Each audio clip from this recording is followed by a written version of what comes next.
Let me give you a quick rundown because there is still a video that has not yet been posted, but I want to give you an update for today, Thursday, March 20th. So this morning, 570 over here was in labor before I went to school. I happened to have a school field trip where we were driving right by the farm, so we stopped in after I got the kids from school and started heading towards the processing facility that I was taking them to. She had already had baby one. My husband was home with my youngest child who is currently sick. So we literally, my students and I, watched her give birth to baby number 2. We didn't stay long enough to see baby number 2 stand up and nurse, and as it turns out, it does not look like it is nursed. So I just got done tube feeding it. Now, another thing that I found when I came down to the barn was Rose had just popped out baby number 1.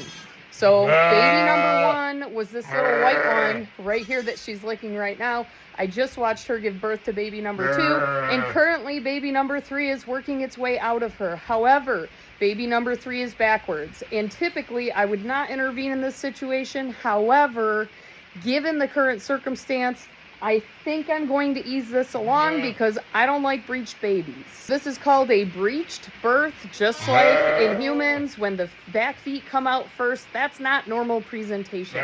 So instead of having to waste more time, because I actually have a jam-packed schedule tonight and I need to make sure that these babies are safe and healthy before I leave for a meeting. I will also add that this is the first time that Rose has ever had triplets. So last year, actually, I think Rose did not lamb for her first time until she was 2 years old. She was a bottle baby, twin sister to Iris. And Rose did not, looking for mama. Rose did not have a baby at 1 year old like everyone else did, or Iris also did not. So last year was Rose's first set of babies, and she had 2.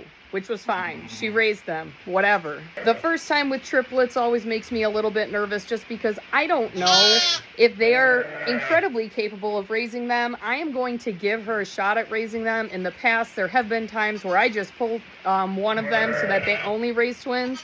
But this year, I'm going to let her give it a shot. And as long as this baby comes out alive, I will weigh it meticulously and make sure it's continuing to gain. If it is not, then I will intervene. The good thing is, in my flock this year, I have 2 East Friesians that are lactating. So if these lambs get some sense to them and have intelligence and start trying to steal off of other sheep, they should be okay. I apologize for the excessive buying. I have lambs all over this barn. I think I just counted that this is number 12 Mama ewe to lamb. We are not even halfway there yet.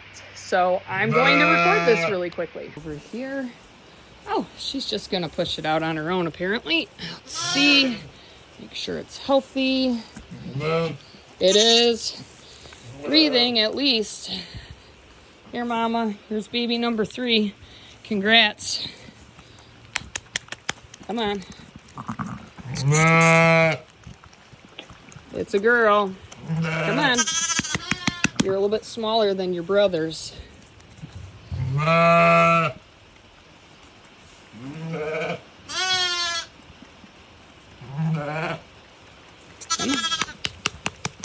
We good? Yes, honey. Where did your brother go? Buddy, you're only a couple of minutes old and you're already running away from your mother. What are you doing? You guys are going to get penned for sure. There's no question about that. You guys, they're going to be over in that corner pen. Because your mom is going to have a heck of a time keeping track of the 3 of you. So that was enough excitement for my day. Rose had triplets. All 3 are alive. They seem all right. Now I'm going to jug them and put them in a small pen in the corners as one big happy family and monitor those weights. So count as of right now, 15 mama sheep have lambed, and I believe I have around 18 more to go if they are all bred and expecting. We don't ultrasound our sheep, so sometimes it's we'll find out when the lambs show up, sort of a thing. But Rose had 2 boys and 1 girl, bringing our total up to 20 lambs, and the current gender split is 12 ram lambs to 8 ewe lambs, which I'm indifferent. I don't really have people that have reserved lambs yet, so I anticipate many of our males to be castrated and finished out for meat. But if you are looking for a potential breeding ram to use for this fall, please contact me as soon as possible. Typically, I will do delayed castration just to see what those males look like before I finally make the decision like, no, you're not suitable for breeding. But I don't have a list currently started, so if you are interested in ewes potentially to start a breeding flock or rams, let me know. This is a biosecurity tested flock.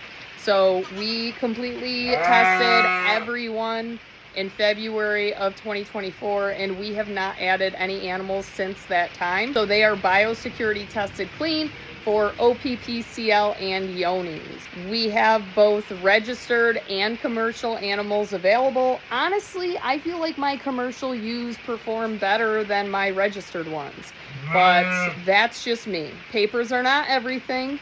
The ram that we use for the majority of the breeding is a fully 100% registered Katahdin ram. So those babies are able to be recorded or registered. Most of the ewes that I have now, a lot of them are higher percentage. So these lambs resulting in that may be 87.5% or higher.